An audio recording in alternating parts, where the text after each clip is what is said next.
guys, welcome to another video. We are continuing our progress on the budget build series. It is no longer a budget build because after I drove it once, I decided to put more money into it. So we got the intercooler and stuff mounted, and Brody's gonna make some super cool, what's that called? Ducting radiator shroud stuff, so we get all the air through there and cool the oil cooler, and so the air doesn't just go whoop and then out the side and then not cool everything else. So this fan pulls a lot. Well, where's the fan? Oh, it's up there. This fan pulls a lot of air, so if we duct it and shroud it properly, it should like stick a piece of paper to the front, like bam. Not that we want paper on the front, but just as a test. Looks like they got some ideas going for intercooler piping over here. It's gonna work out really well just as couplers. long as we just clamp the coupler to the coupler. Oh, it doesn't fit inside. Tape. I mean, let's be real. The car only runs like 8 pounds of boost. It'll be fine. With the tube front we did, this is the Rob Parsons kit, and it actually fits really well. We got that all lined up, and so that being the case, we're gonna have to re-engineer all the intercooler piping. Luckily we've got everything we need right there in that pile. I think we can reuse some of what we've already got, but we are gonna have to do some cutting and welding because it interferes with the way this tube front comes together. The other thing I've got to do today is build a bash bar. We built some super strong plates off the front, so I'm just going to do tubes that slip into each other with a pin, and then do a bash bar off of that to hold the front bumper up. That way I can smash into homies and all win the battle. You gonna rear end me at Sunoco? Ooh. Whoever has the strongest car is the winner. Ooh.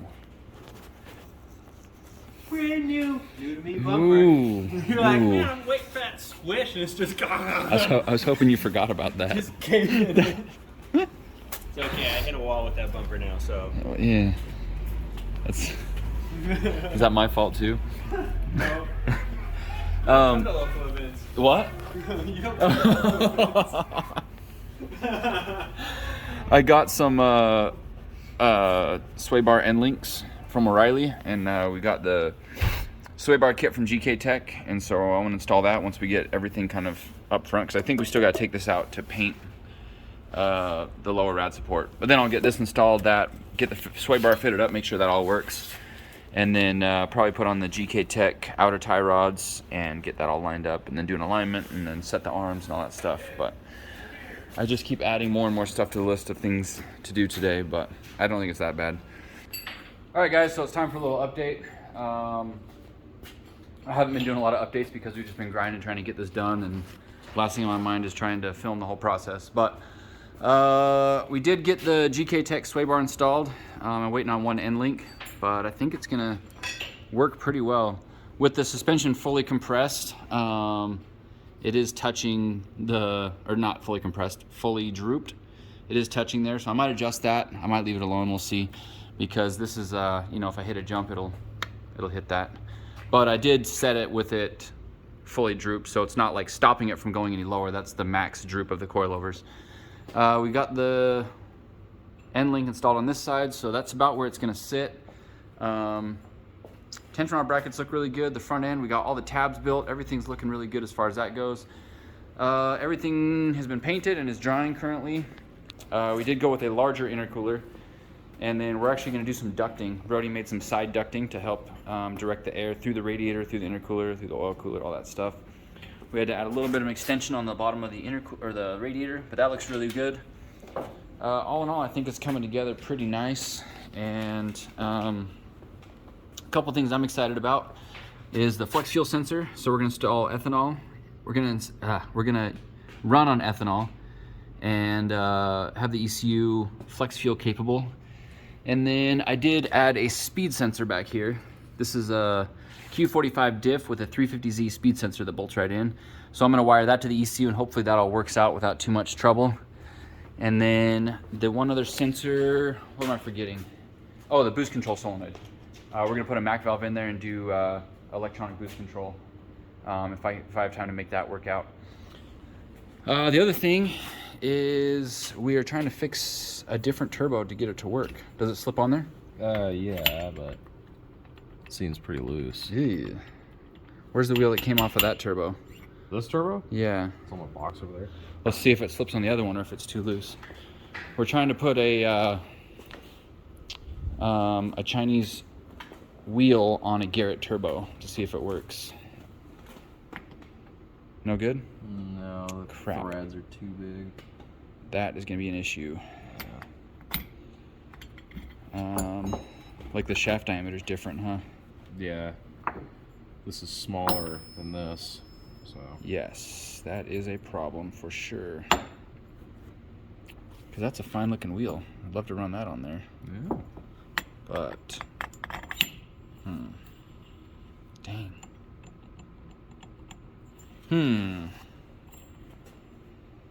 All right, so I don't really have a plan B here.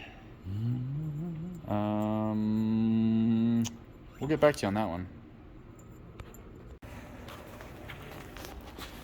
All right, so after fighting with the turbo for a while, we finally got that off. That was a big nightmare. This bottom bolt is like impossible to get off with the turbo drain in place. But I started taking apart this Garrett turbo, and stuff just fell apart. Everything fell out. And I was lucky enough to break this oil seal while I was doing it, so I gotta find, maybe I can get the one off of this one. So this is the turbo off the car, the Chinese 3076. So I'm gonna take this one apart and see what I can find inside of there. And then all of this stuff should be fairly new and fairly in good shape, other than the piece that I broke. So I gotta get the cage out of there, put all the ball bearings back in, reassemble it, put this wheel on that, and then reassemble everything and hope it works. So yeah, exciting. So we got the center cartridge out of the turbo that was on my car. I decided I'm not going to mess with this today. I watched a video about how to put it all back together, and it's definitely doable. I just don't want to do it right now. So we got the center cartridge out of this one, and Brody actually had a rebuild kit, and so we'll probably just use this stuff and put it all back together, and the turbo that was on the car. But this is the cartridge that came out of there, and if you look, you can see that plastic part of the bearing cage, whatever, I don't know why there's plastic in there, but that was on the exhaust side, and I think when the turbo got hot and was glowing red, was probably enough to melt that stuff, and that's probably why this turbo didn't seize or anything. It just started making more noise. And so this is the new one, and you can see just the color of the cage itself looks like it got really hot. So we'll just put this in, put it all back together, and throw it back on the car, and that should be good to get us going for a while.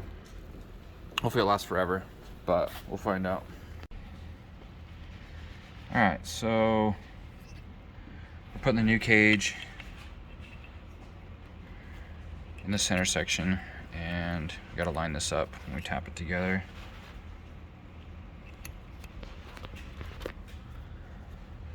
Yeah, go ahead.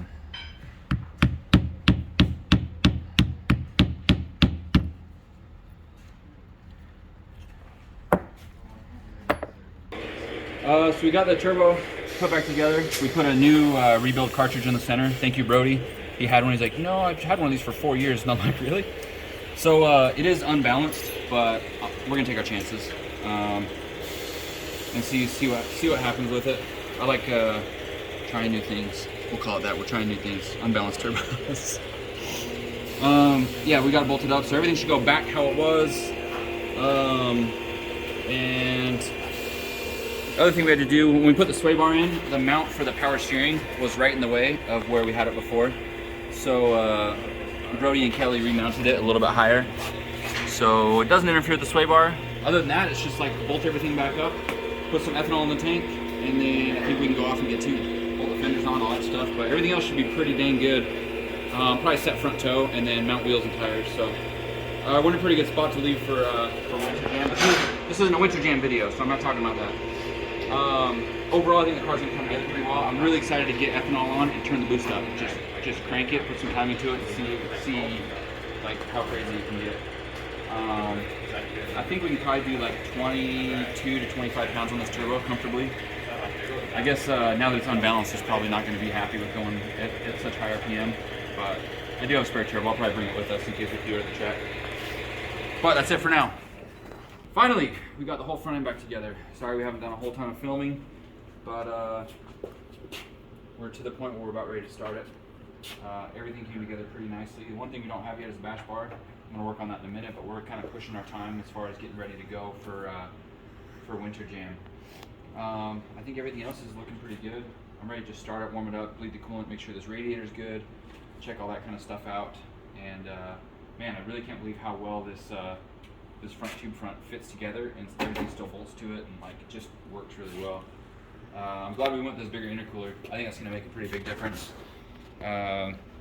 It's like substantially larger, and it mounts a lot better, and everything just fits so well. And I think with this radiator that's not ballooned out or whatever, we're gonna get a lot better airflow, and like we're gonna have no problems. I wish it was summer so we could test it out in like the real heat, because like we're going to a pretty cold drift day. It's gonna have a lot of cold airflow. But either way, I'm gonna be abusing the car quite a bit. So we did put the turbo together. We ended up doing rebuild kit. That's right, we did the rebuild center core, put all that together. I think I showed you guys that just a minute ago in the video. But like, it spins really good, it looks good. I think as long as we don't like crazy overheat, like get the hot side like glowing red, I think this turbo will last. It just can't handle that like extreme abuse, which was basically like Dave from Drift Games. I let him do a burnout, and it was like limiter for like 20 seconds straight, which is, I mean, I'm not blaming him. I would do the exact same thing, and I thought the car was capable, which it was. But now I wonder if our low compression is from exhaust valves from that. But I did have that low compression sound before, so I don't know what. But either way, I'm pretty sure the turbo cooked because of that. So I'm gonna try and avoid doing that.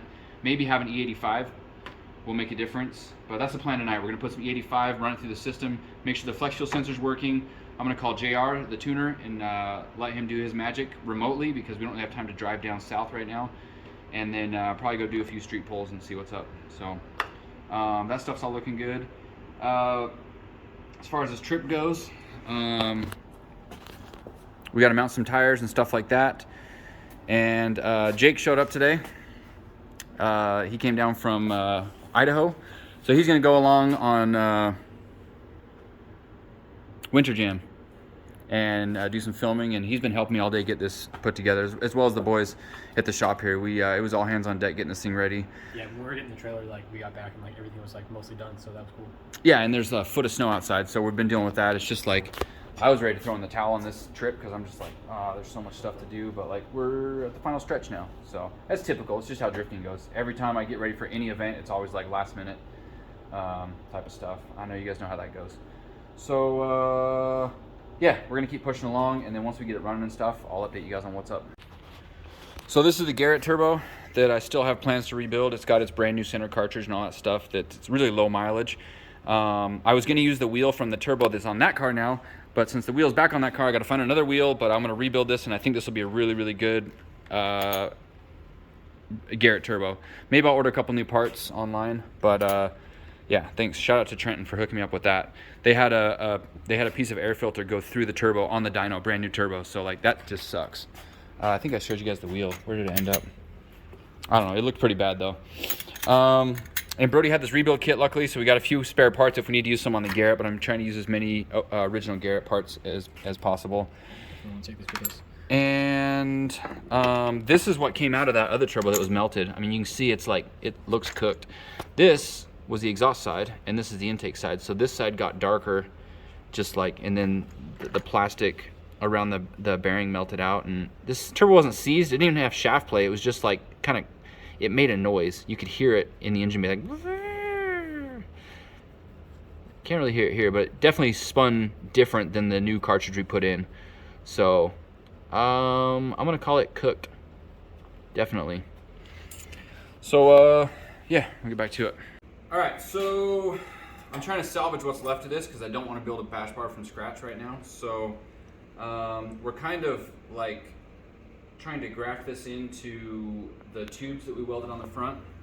So it's still removable, but this is already kind of has the shape of the bumper and everything. And so really I'm just looking for something that's like protecting my intercooler and holding the bumper up, essentially. I really don't plan on crashing at this event. So I'm kind of just like taking material, trimming away until it fits where it was before. These obviously don't work anymore because that's all been cut off. So basically we have two tubes coming up here, and so I'm gonna try and weld those into all this stuff and hopefully make it work. That's kind of the point we're at right now. We did some remote tuning with JR. Well, not tuning, he just set up the table, so I gotta put some ethanol in it, drive it around, pull some logs, and then have him check it and see where that leaves us. But so far everything's looking pretty good. I I'm really excited to see how well the car drives. Obviously the biggest change we made is all the bracing and stuff to the front end, so it shouldn't have any more problems with bending tie rods. Also the front sway bar. I really want to try out the front sway bar and see how that does for quick transitions and tandem and stuff like that. So pretty excited to test the car out this weekend, but still got work to do.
Getting close.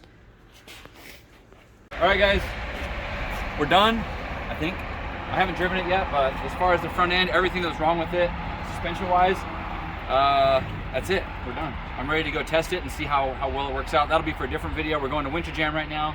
You can see it's snowing. It's snowing in California, like over the pass. Like, it's going to be a fun trip, but that's for the next video.